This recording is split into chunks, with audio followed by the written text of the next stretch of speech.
Hi, Faye Hollins here from OutshineConsulting.com, and today I'm talking about why sprinting is bad for your productivity.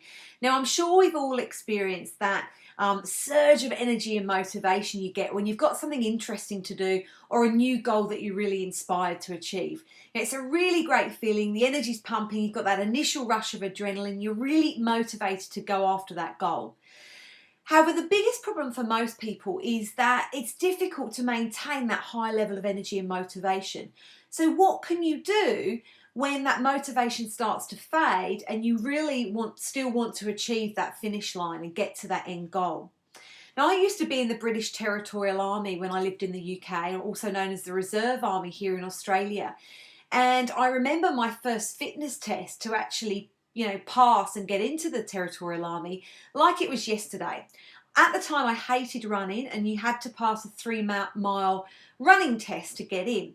So what did I do? As soon as that starting gun went off, I raced off the starting blocks, ran as fast as I could for as long as I could. So that initial spurge of energy and motivation, adrenaline was pumping, and I ran really fast. But unfortunately, because I hadn't trained for it and I wasn't a good runner, my energy and motivation faded very, very quickly. And before long, practically everyone else in the squad was overtaking me.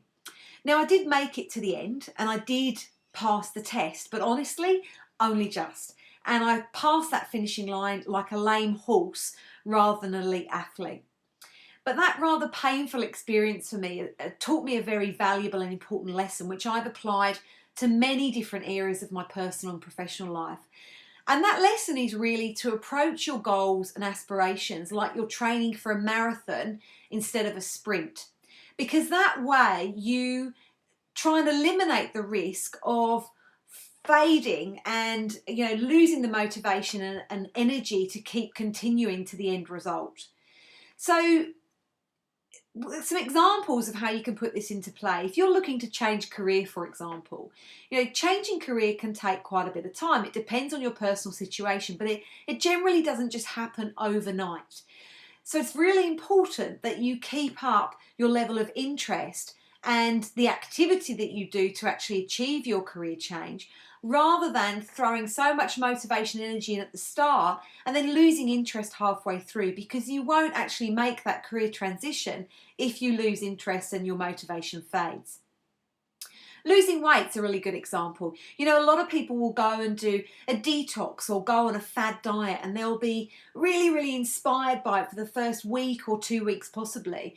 But after that, because it's as if they've been training for a sprint and they've been putting all of their energy and focus and motivation into that goal at the very start, they lose interest pretty rapidly. And before you know it, you're having a sneaky KFC, or you're pulling a bar of chocolate out of the fridge. And all of your good work has fallen by the wayside because you've trained for that weight loss as if you're in a sprint and not a marathon. Another example is growing a business. Growing a business is very, very exciting at the start and for lots of other parts during the process. But there will be challenging times, and you need to be able to apply your energy and focus and motivation consistently during those challenging times, as well as when things are going good. In terms of productivity, cleaning out your to-do list, it's great blitzing that to-do list or getting all the filing done or tidying up your desk today. But those are things that you need to do consistently to be able to manage your to-do list effectively and to increase your productivity. So the point I'm getting at is that anything you want to achieve, you need to be taking action and doing the things that you will actually help you achieve your goal consistently. There is no point in sprinting ahead and doing everything, head over heels with excitement at the start if you can't apply some of those actions consistently later on down the track. So whatever you're looking to get done today, or whatever goals you're striving to achieve, start planning your time and actions appropriately so that you can maintain a high level of energy and motivation and enthusiasm for your goal over the long term.